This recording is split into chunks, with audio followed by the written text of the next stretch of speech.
ಗಾರೆ ಅಂತ ಮಾಡಿರ್ಲ ಅಂದರೆ ಮಳೆಗಾಲದಂಗೆಲ್ಲ ತಂಗ್ಸ್ ಬರ್ತಿತ್ತು ಏಕಮ್ ಸಹ ಮಾಡ್ತಿಲ್ಲ. ಮಳೆಗಾಲದಾಗೆಲ್ಲ ಕಷ್ಟ ಆಗ್ತಿತ್ತು ಐಕಮ್ಗೆ. 10th ನನಗೆ 84% ಬಂತು. ಆಮೇಲೆ ನನಗೆ ಇಲ್ಲೊಬ್ಬರು ವಿದ್ಯಾಪೋಷಕಿದ್ದು ಅಂದರೆ ಕಾಲೇಜಿಂದ ಹೇಳಿದರು, ಬಟ್ ನಾವು ಅಷ್ಟು ಇದು ಮಾಡಿರಲ್ಲ. ಇಲ್ಲೊಬ್ಬರು ನಮ್ಗೆ ಆಂಟಿ ಸಜೆಸ್ಟ್ ಮಾಡಿದ್ರು, ಹಿಂಗೆ ಒಂದು ಸ್ಕಾಲರ್ಶಿಪ್ ಇತ್ತು, ಅವರು ಲೈಫ್ ಲಾಂಗು ನೀವು ಓದಲ್ಲರಿಗೆ ಓಡಿಸ್ರು ಅಂತ ಹೇಳೋದಕ್ಕೆ ನಾವು ಉಡುಪಿಗೆ ಹೋಗಿ ಅಲ್ಲಿಗೆ ಹೋಗಿ ಫಾರ್ಮ್ ತಗೊಂಡು ಅಲ್ಲಿ ಸ್ಕಾಲರ್ಶಿಪ್ ಆಗ್ತದೆ. ಮನೆ ಭೇಟಿ ಬಂದಲ್ಲಿ ನಮ್ಮ ಮನೆ ಕಂಡಲ್ಲ ಫೋಟೋ ತೆಕ್ಕೊಂಡು ಹೋಗಿ ಹಿಂಗೆ ಹೇಳಿದ್ರಿ, ನಮ್ಮ ಇದ್ರಂಗೆ ಮನೆ ಕಟ್ಸಿ ಕೊಡೋದೊಂದು ಆಯೋಜನೆ ಇತ್ತು. ಅಂದರೆ ಅಲ್ಲೂ ಮೀಟಿಂಗ್ ಮಾಡಿ ಅಂತಂತ ಮುಂದೆ ಹೇಳ್ತರು ಅಂತ ಹೇಳಿ ಸ್ವಲ್ಪ ಟೈಮ್ ಬಿಟ್ಟು ಬಂದು ಎಲ್ಲ ಮನೆ ಕಟ್ಸಿ ಕೊಡುತ್ತು ಅಂತ ಹೇಳಿ ಇಷ್ಟು ಸುಂದರವಾದ ಮನೆ ಕಟ್ಸಿ ಕೊಟ್ಟಿದ್ರು. ಯಶ್ಪಾಲ್ ಸೋಣ್ರವರು ಅಪ್ಪ ಅಮ್ಮಂದು ಸ್ಮರಣೆ ಇದರಿಂದ ಮನೆ ಕಟ್ಸಿಕೊಟ್ಟು ಅವ್ರಿಗೆ ತುಂಬ ಧನ್ಯವಾದ ಹೇಳ್ಲಿಕ್ಕೆ ಇಷ್ಟಪಡ್ತೆ.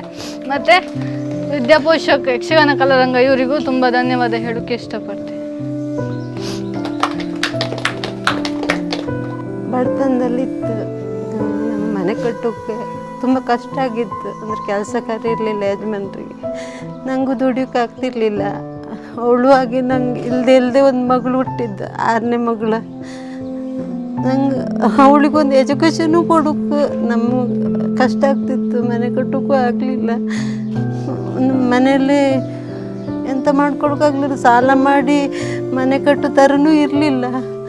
ಅದಕ್ಕೆ ನಮಗೆ ಒಳ್ಳೆ ಇದರಲ್ಲಿ ಬಂದು ಒಳ್ಳೆ ರೀತಿಲಿ ಒಂದು ಸುಂದರವಾದ ಮನೆ ಕಟ್ಟಿಕೊಟ್ಟಿದ್ರು. ಅವರಿಗೆ ಎಲ್ಲರಿಗೂ ನಾನು ಧನ್ಯವಾದಗಳನ್ನು ಬಯಸ್ತೀನಿ. ಇನ್ನು ಮುಂದೆ ಎಲ್ಲರಿಗೂ ನಾವು ಚಿರಋಣಿಯಾಗಿ ನನ್ನ ಮಗಳು ನಾಳೆ ಒಂದು ಒಳ್ಳೆ ಜಾಬ್ ಆಗಿ ಅವರಿಗೆ ಒಂದು ಸಹಾಯ ಮಾಡಬೇಕಂತ ನನ್ನ ಆಸೆ ಇದೆ.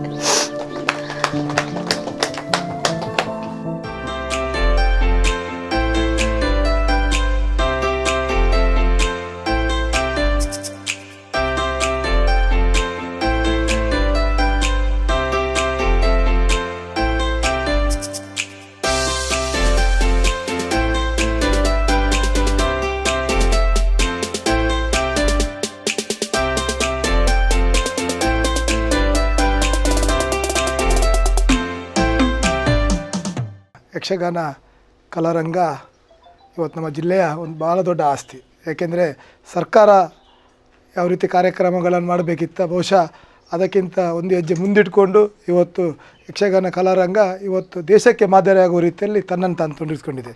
ಭಾಳ ಹತ್ತಿರದಿಂದ ನಾನು ಯಕ್ಷಗಾನ ಕಲಾರಂಗವನ್ನು ನೋಡಿದವನು.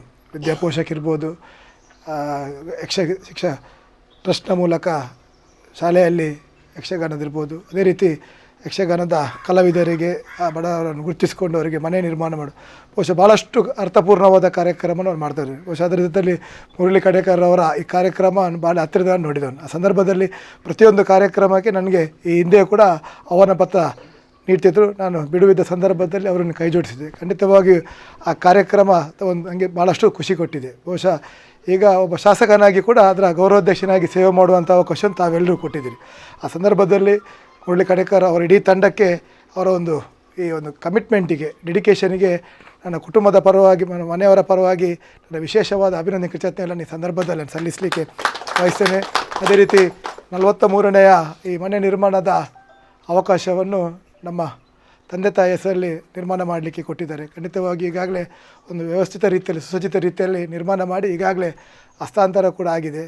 ಖಂಡಿತವಾಗಿ ಒಂದು ಮನೆಯಲ್ಲಿ ವಾಸ ಮಾಡುವವರಿಗೆ ಪೊಡೆಗೊಡೆ ಉಡುಪಿ ಶ್ರೀಕೃಷ್ಣ ಮುಖ್ಯಪ್ರಾಣ ಒಂದು ಒಳ್ಳೆಯ ರೀತಿಯ ನೆಮ್ಮದಿ, ಸಂತೋಷದ ಜೀವನ ಸಾಗುವಂತಾಗಲಿ ಅಂತ ದೇವರ ಹತ್ರ ಪ್ರಾರ್ಥಿಸ್ತಾ, ಬಹುಶಃ ಇವತ್ತು ಈ ಕಾರ್ಯಕ್ರಮವನ್ನು ನಾನು ಹೇಳಿದೆ ಮುರಳಿ ಕಡೇಕರ್ ಅವರಿಗೆ ಒಂದು ಸಿಂಪಲ್ಲಾಗಿ ಮಾಡುವ. ಏಕೆಂದರೆ ಕಾರ್ಯಕ್ರಮಕ್ಕೆ ನಾವು ಸೀಮಿತ ಅಲ್ಲ, ನಮ್ಮ ಕಾರ್ಯಕ್ರಮದ ಉದ್ದೇಶ ಜನರಿಗೆ ಮುಟ್ಲಿ ಅಂತ. ಮುಂದಿನ ದಿನಗಳಲ್ಲಿ ಈಗಾಗಲೇ ಯಕ್ಷಗಾನ ಕಲಾರಂಗ ತನ್ನನ್ನು ತಾನು ಸಮಾಜಕ್ಕೆ ಯಾವ ರೀತಿ ತೊಡಗಿಸ್ಕೊಂಡು ನಮಗೆಲ್ಲಿಗೆ ತಿಳಿದ ವಿಚಾರ.